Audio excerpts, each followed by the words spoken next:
in sort of the 12-step fellowship philosophy and the language of that recovery community, they talk about people can get arrested, they can go to jail, they can lose their homes, you can take their kids away, you can pray over them, you can threaten them, you can beat them, you can abandon them, but they won't stop using until they want to stop using.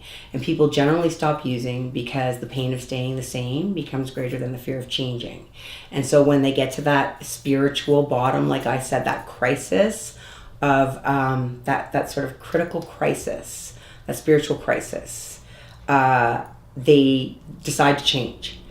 You decide to change because you can't continue the way it was, because it was too bad. You couldn't go on another moment like that. You have to do something different.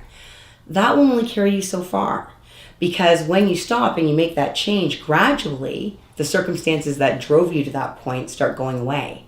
You start feeling good.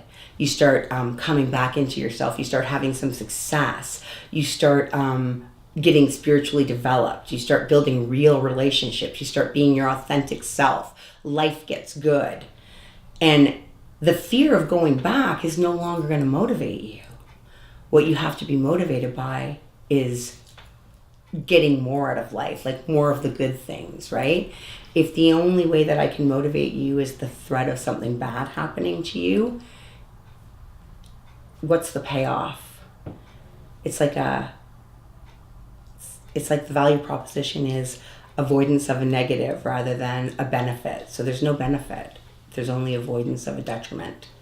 And that's what we try and build in is, what do you want to get out of life? What are your goals in recovery? Not just stopping drugs.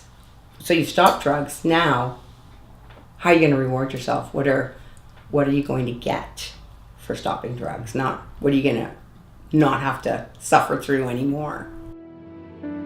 If you or a loved one are looking for help with substance abuse, call our 24/7 helpline at 1-800-615-1067. A caring addiction advisor is awaiting your call.